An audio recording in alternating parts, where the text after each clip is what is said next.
Երեխեք ջան, բարի երեկո ձեզ։ Ես գիտեմ, որ արդեն դուք մի լավ լվացվել եք, սիրուն ատամները սենց մածուկով մաքրել եք, շորերը հանել եք սենց սիրուն ծալել դրել եք աթոռի վրա կողքը, չէ՞, սենց խելոք պիժամոներդ հագել, պարկել եք եւ սպասում եք հեքիաթին, ճիշտ է։ Դե ուրեմն սկսենք։ Այս կլինի մեր 10-րդ մասը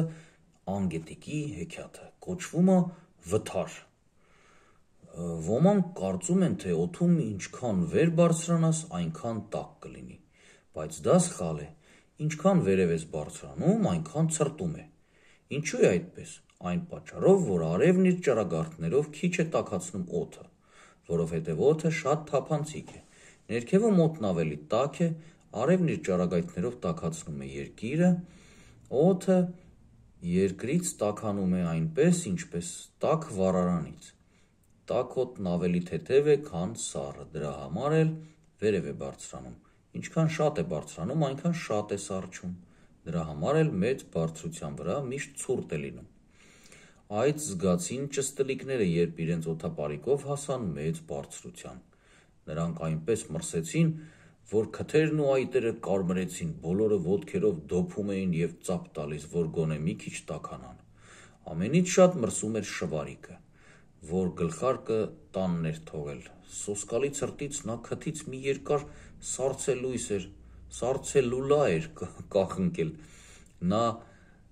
ուռենու տերևի պես դողում էր եւ ատամները ինչ էին անում, ատամները ատամները sense կտկտկացնում էր իրան, հա։ Հերիք է ատամները իրարով տաս մրթում էր փնթփնթիկ, էլի ինչպես միշտ փնթփնթում ա գիտեք դե։ Ցուրտը հերիք չի, սա էլ ատամներն է չխչխկացնում։ Ես մեղավոր չեմ, ցուրտ է, ասեց շվարիկը։ Փնթփնթիկը վեր կացավ տեղից ու ասաց. տանել չեմ կարող,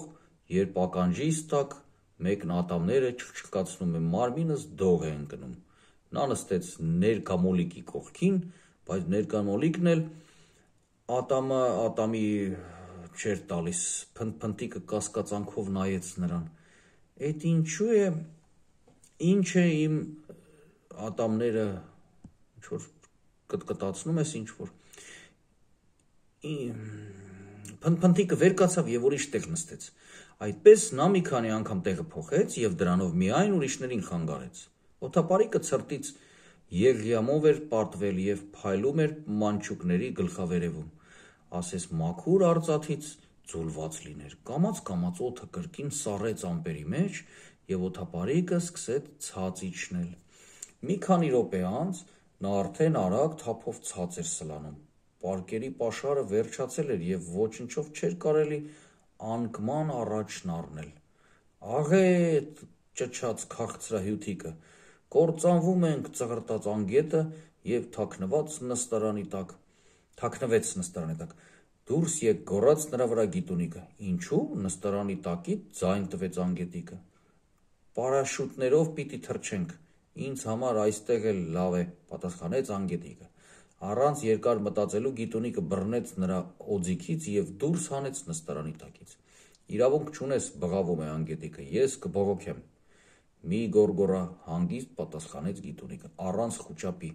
այտես թե ես ինչպես եմ թռչում պարաշուտով։ Եվ թռիր իմ հետևից։ Անգետիկը մի քիչ էլ հանգստացավ, գիտունիկը մոտեցավ զամբյուղի եզրին, ուշադրություն եղբայրներ գոչեց նա։ Հերթով բոլորը թռչեք իմ հետևից, ով որ չթռչի, նրան օդապարիկը վեր կտանի։ Դե պատրաստեք պարաշուտները, գնացինք։ Գիտունիկն առաջինը թռավ եւ սլացավ ներքև, նրա հետևից թռավ հապճեպիկը եւ այստեղ չկանխատեսված բան տեղի ունեցավ։ Փոխանակ առաջ թռչելու եւ հետո պարաշուտը բացելու, հապճեպիկը շտապեց, նախ բացեց պարաշուտը եւ ապա թռավ։ Դրանից էլ պարաշուտը կառչեց զամբյուղի կողքից։ Այ, հապճեպիկը մի ոտքը խճճվեց քուղերի մեջ եւ նա գլխիվայր կախվեց օդում։ Նա սկսեց ոտքերը թափահարել եւ ցնցվեց ողջ մարմնով ձկնորսական կարթի հագցրած անձրևորդի նման։ Չնայած բոլոր ջանքերը պարաշուտը չէր պոկվում։ Եղբայրներ ճչաց բժիշկ Հավիկյանը, եթե պարաշուտը պոկվի, հապճեպիկի գլուխը գետնին կդիպչի։ մանչուկները կառչեցին պարաշուտից և հապճեպիկին նորից զամբյուղ բարձրացրեցին։ Անգետիկը տեսավ, որ օդապարիկը կրկին վեր է թռչում և ճչաց. «Սպասեք, եղբայրներ, էլ ոչ ոք թող չթռնի, մենք նորից վերև ենք բարձրանում»։ «Ինչու ենք նորից վերև թռչում», զարմացավ երևիկը։ «Ախ, դու խելքի տոպրակ», պատասխանեց Փնթփնթիկը, «ախր գիտունիկը թռավ, օդապարիկն էլ թեթևացավ»։ «Ինչ պիտի անի գիտունիկն առանց մեզ», հարցրեց Պոնչիկը։ Ինչ կա, ձեռքերը տարածեց երևիկը, կամաց-կամաց տուն կգնա էլի։ «Իսկ մենք ինչ պիտի անենք առանց գիտունիկի»։ «Պահ, զարմացրեցիր», պատասխանեց անգետիկը, «կարծես թե անհնար է առանց գիտունիկի յոլա գնալ»։ «Ախր մեկը պիտի լինի, որին լսենք», ասաց Պոնչիկը։ «Ինձ կլսեք», հայտարարեց անգետիկը, «այժմ ես եմ գլխավորը»։ «Դու», զարմացավ Փնթփնթիկը, «այդպիսի գլխով գլխավոր»։ «Ախ, այդպես, իմ գլուխը դուրդ չի գալիս», ճչաց անգետիկը։ «Դե խնդրեմ, ներքև թռիր և փնտրիր քո գիտունիկին, եթե իմ գլուխը քեզ դուր չի գալիս»։ Փնթփնթիկը ցած նայեց ու ասաց. «Էլ որտեղ գտնեմ նրան, մենք հեռու ենք թռել, պետք է բոլորս միասին թռչեինք»։ «Չէ, թռիր, թռիր»։ Փնթփնթիկն ու անգետիկը սկսեցին վիճել, որ գրեթե մինչև երեկո տևեց։ Գիտունիկը չկար և այլևս ոչ ոք չէր կարող կանգնեցնել նրանց։ Արևն արդեն դեպի մայրամուտ էր թեքվում, քամին ուժեղանում էր, օդապարիկն ավելի սառեց և կրկին սկսեց ցած իջնել։ Իսկ Փնթփնթիկն ու անգետիկը դեռ վիճում էին։ «Հերիք է կռվես», ասաց քաղցրահյութիկը անգետիկին։ «Քանի որ որոշել ես գլխավոր դառնալ, դե մի բան մտածիր, հնարիր, տես նորից ենք ցած իջնում»։ «Հիմի կմտածեմ», պատասխանեց անգետիկը։ Նա նստեց մատը ճակատին դեմ տվեց, այսպես լուրջ, այդ ավելի ու ավելի էր և սկսեց մտածել, իսկ օդապարիկը մինչև այդ ավելի սկսում էր վայր իջնել ներքև և իջնում էր ներքև։ «Ինչ պիտի մտածես», ասաց պտուտակիկը, «եթե ավազով պարկեր ունենայինք, կարելի էր մեկը ցած գցել»։ «Ճիշտ է», վրա բերեց անգետիկը, «և քանի որ այլևս պարկ չունենք, ստիպված ենք մեզնից մեկն ու մեկին ցած գցել։ Մեկն ու մեկին պարաշուտով ցած ուղարկենք, օդապարիկը կթեթևանա և նա նորից վեր կթռչի»։ «Ում գցենք»։ «Դե էլ ում», ասաց անգետիկը, «հարկավոր է ամենափնթփնթանին ցած շպրտել»։ «Իսկ ես համաձայն չեմ», պատասխանեց Փնթփնթիկը, «այդպիսի օրենք չկա, որ ամենափնթփնթանին պիտի ցած գցեն, հարկավոր է ամենածանրին ցած ուղարկել»։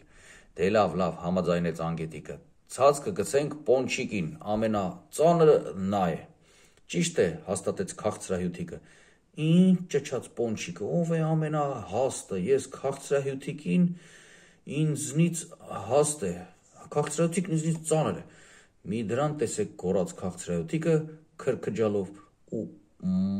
մատնացույց արեց, անելով Պոնչիկին։ «Մի տեսեք, ես իրանից հաստ եմ»։ «Դե արի», աքաղաղի նման վրա պրծավ Պոնչիկը։ Բոլորը շրջապատեցին Պոնչիկին ու քաղցրահյութիկին։ Անգետիկը գրպանից մի պարան հանեց և չափեց Պոնչիկի գոտկատեղը, հապա նույն ձևով չափեց քաղցրահյութիկին և պարզվեց, որ քաղցրահյութիկը գրեթե 1.5 անգամ հաստ է Պոնչիկից։ «Այ քեզ բան, պատկերացնում եք»։ «Ճիշտ չի», ճչաց քաղցրահյութիկը, «Պոնչիկը փորը ներս քաշեց, ես տեսա»։ «Իսկի էլ չեմ քաշե», արդարանում էր Պոնչիկը։ «Չէ, քաշել է, ես տեսա, արի նորից չափենք», գոռում էր քաղցրահյութիկը։ Անգետիկը նորից չափեց Պոնչիկին, իսկ քաղցրահյութիկը պտույտ էր գալիս շուրջն ու ասում. «Էդ ինչ ես անում, դե փքվիր էլի, փորը դուրս տուր, ասում այլի որ սենց լեն դառնաս հա»։ «Ինչու պիտի փքվեմ», պատասխանեց Պոնչիկը, «եթե փքվեմ, իհարկե քեզանից հաստ կերևամ»։ «Դե լավ, մի փքվիր, բայց փորդ ներս քաշելու իրավունք չունես, եղբայրներ, տեսեք ինչ է անում սա, որտե՞ղ է արդարությունը, որտե՞ղ է, սա ինչ-որ խաբեություն է»։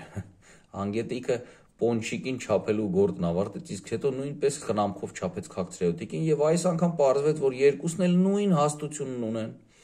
«Ուզենք չուզենք, երկուսին էլ պիտի ցած գցենք», ձեռքերը տարածեց անգետիկը։ «Ինչու երկուսին, երբ մեկն էլ հերիք է», ասաց քաղցրահյութիկը։ Որսորդ փամփուշտիկը դուրս նայեց զամբյուղից և տեսավ, որ երկիրը սպառնալի արագությամբ մոտենում է։ «Լսիր, անգետիկ», ասաց նա, շուտ արա, վճռիր, թե չէ շրմփալու են գետնին։ Հարկավոր է հաշվել, թե ով պետք է պարաշուտով թռչի, ասաց Երևիկը։ Ճիշտ է, վրա բերեց քաղցրահյութիկը, միայն թե բոլորին էլ պետք է հաշվել, հաստերին էլ, բարակներին էլ, որ ոչ ոք չնեղանա։ Լավ, եկեք հաշվենք, համաձայնեց Անգետիկը։ Շրջան կազմեցին եւ Անգետիկը սկսեց հաշվել մատով ու տկտկացնելով յուրաքանչյուրին։ Էնի բենի ես կվինտեր ֆինտեր քեզ, էնի բենի ղորտ կվինտեր ֆինտեր գորտ։ Ապա ասաց. չէ, սա ինձ դուր չի գալի եւ սկսեց ուրիշը։ Եղի ձվածեղի, ով որ ուտի, նա վեր քաղի։ Ես գնացի պապոնց տուն։ Այդպիսի բան էր, հա։ Այդ ժամանակ Զամբյուղը թափով զարկվեց գետնին եւ շուռ եկավ, Երևիկը գրկեց Գուցեմիկին, իսկ Գուցեմիկը կառչեց Երևիկից եւ երկուսով դուրս ընկան Զամբյուղից, նրանց հետևից սիսեռի նման դուրս թափվեցին մնացած ճստլիկները, միայն Անգետիկը բռնած մնաց Զամբյուղի կողից եւ մեկ էլ Քոթոթիկը, որ ատամներով կառչել էր նրա անդրավարտիքից։ Գետնին դիպչելով օդապարիկը գնդակի նման վեր թռավ։ Հսկայական աղեղ գցեց օդում եւ նորից իջավ ցած։ Զամբյուղը կրկին գետնին դիպելով շուռ եկավ։ Օդապարիկն ինչ որ կարծր բանի դիպեց եւ խլացուցիչ ճայթյունով պայթեց։ Քոթոթիկը օդում շուռ եկավ եւ հասակտուր մի կողմ վազեց։ Անգետիկը դուրս ընկավ Զամբյուղից եւ անշարժ փռվեց գետնին։ Օդային ճանապարհորդությունը այստեղ ավարտվեց։ Բա երեխաներ, եւ ինչպես ավարտվեց այսօրվա մեր օրը, երեկոն, գիշերը, արդեն մութ է, ուշ է։ Մենք էլ քնենք, որ առավոտը շուտ վեր կենանք, անցնենք մեր գործերին։ Դե բարի գիշեր բոլորին, ճտեր ջան։